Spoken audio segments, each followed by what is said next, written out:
It's not what you know, it's what you can prove.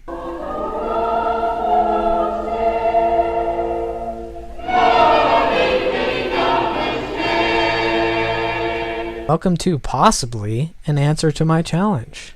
If intelligent design can be detected, then you should be able to detect which species or genes were originally designed and which have changed due to natural forces. If you cannot meet this challenge, it is an absolute admission that you do not have a reliable method of determining or discerning intelligent design. Show me how you know what you're talking about. Allow me to clarify as well, I don't want you to point out what you think is an example of an intelligently designed thing. I want you to show me how to do that by telling me what gene or species was originally designed by God and which genes are mutated and subject to natural selection. Even theoretically, what does the original cat look like and how do you know?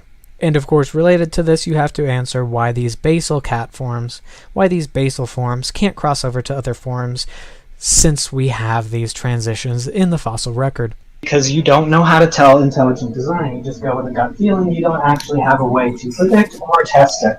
What we observe demonstrates the kind because they produce after their kind. The prediction's already met. Except ring species. How do you discuss that? Are you talking about the allele itself? Like what's... So since SFT weighed in here, it's clear that Nephilim's bullshit did not stand on its own. It didn't when I debated Kent. If bringing forth after your kind is the definition of kind and species, well, that doesn't go towards my challenge at all. But 2, that means ring species break your definition.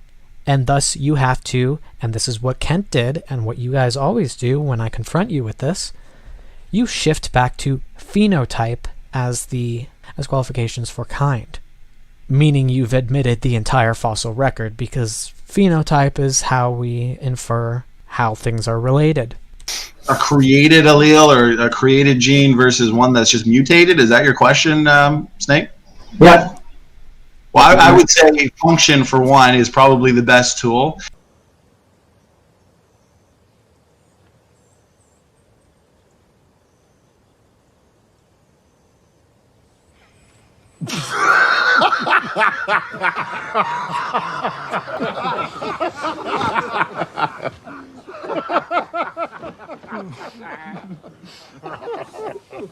One is probably the best tool.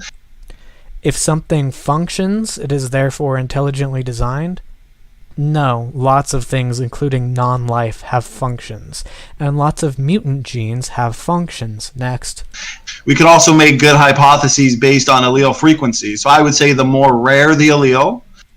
If you could make good hypotheses based on allele frequency, then creationism would already be science. Since you can't make good hypotheses, creationism is not science. All hypotheses that are actually verified are not creationist in nature. If there were any useful hypotheses from creationism, they would already be science. So you can't actually predict anything, you can't actually make good hypotheses, you can't actually test your hypotheses, because it's just magical fairy dust. Then the more likely it's mutated, and the more common the allele, the more likely it's actually created. So which one? You're not actually going to point to one, are you? Because a lot of these alleles exist in a lot of populations, and compared to each other, they are mutant versions, even though they do basically the same thing. They are still functional, although they carry mutations. I think function is going to be the best tool, because if we believe that God created the original created kinds with pre-existing functional DNA differences, we're going to expect these important functional roles. Absolutely the best answer you could possibly get. Absolutely the worst answer I could possibly get, because it didn't answer anything. It didn't point to a species or a gene. Because there are genes shared across most life forms, so what you're saying is God created simple life forms which then diversified into all of the ones we see in the fossil record. Again, I don't know why you attack evolution so much. Most people are theistic evolutionists, and their faith is quite strong as it is. But that was pretty much just word salad there. He had no answer. He just said common genes and functional genes, both of which there are mutants for. This gene, cytochrome C, is common between humans, chimpanzees, and worms. Which one of these is original and which one of these is mutated? You can't tell me because you have no idea what you're talking about. And you admit as such. Since you made a follow-up, this is pretty much admitting that you didn't think your first attempt was very good at explaining yourself. Which, fine, clarify all you want. But let's see. Hey, let's look, for example, real quick at something called the beta-globin cluster gene. You know, this is a locus gene cluster. It's comprised of 5 different genes, and they're responsible for the creation of body parts, roughly half of the oxygen transport of hemoglobin, for example. So in order for these genes to cluster, they work in conjunction with each other, is what I'm trying to say. So basically, the epsilon gene flips on in the embryonic stage for 8 weeks, then it turns off, and boom, we get the gamma G kicks on, and then gamma A for the remainder of the pregnancy, and then those turn off, and then the last one turns on, which is the delta and the beta genes. So these are amazing because they all work in order and in conjunction. They turn off and then the next one turns on. It's found down the chromosome 7. So like, let's say you were to take your hand and turn it around to your face and you were to say that the epsilon gene is your thumb. Well, they work just like that. They go down your hand. So basically any mutation that can occur or alters, or even if you alter these without mutation, let's say that you alter any one of these genes, well, it causes complete havoc. You'll never be born right whatsoever. Basically any mutation that can occur or alters, or even if you alter these without mutation, let's say that you alter any one of these genes, well, he means the order in which they're expressed. Well, it causes complete havoc. You'll never be born right whatsoever. So what's amazing is that, well, this is just an argument for irreducible complexity, and that doesn't really address the challenge. I'd be happy to talk to you about irreducible complexity, but that's not an answer I'm willing to accept because I understand how complexity can build. Just because you guys don't, doesn't mean that I don't. You'll never be born right whatsoever. So what's amazing is that these same gene clusters are identical in every organism, yet they work to build entirely different things. It's interesting you say they're the same across all organisms when parts of it is not even conserved across all mammals. So which one's original? You're right, even bacteria have globin genes. If this is a design gene present in all organisms, you're only making a case for theistic evolution, because you can't tell me which versions of this gene were the original ones and which ones evolved.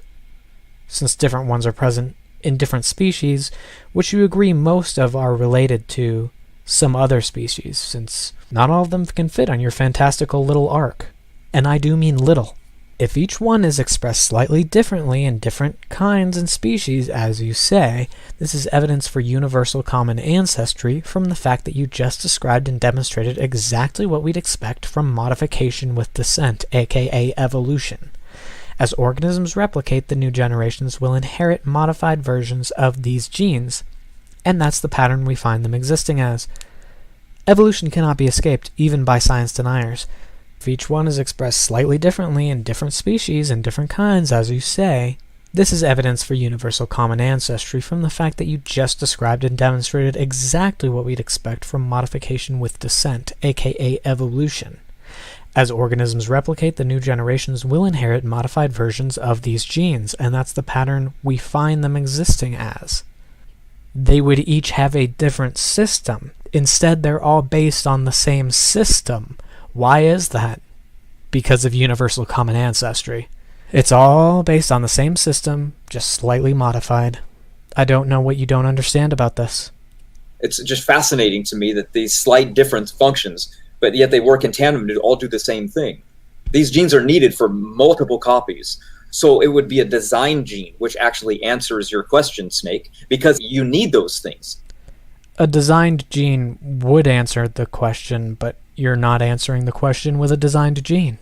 Look, the only way your answer actually makes sense is under the paradigm of theistic evolution. If you're asserting that this is a designed gene, then it is so under the model of theistic evolution, since this gene has spread and modified throughout every single species. Under those conditions, you know what? I'll grant it and agree. Because I've stated before, in all discussions about evolution, I will grant you that God created the first life forms. So all you've done is answer this question under a theistic evolution paradigm, which I'm happy to agree with, but you are not. Nothing can work without them. So think about this. How does a similar gene with similar functions progress you from a primitive bacteria life to more advanced life? Don't you need different genes with different functions? No, you need modified genes. The same genes, modified for the next generation. I don't understand what you don't get about this. That's the whole point, right? How does having a similar gene from bacteria to all life on Earth and humans, especially since duplication genes are often silent? You know, duplication genes don't even... Yeah, they're often silent because a duplication, that's the whole point. Duplications are usually silent at first, because if you're just double producing the same protein, it's probably not going to make any difference at all, and usually does not. It's just when that duplicate is modified, that's when it can gain a new function. Duplication genes don't even really occur. They've actually found that there's 0.01% duplication errors per million years if you look at the research. They don't occur, but they occur at a measurable rate.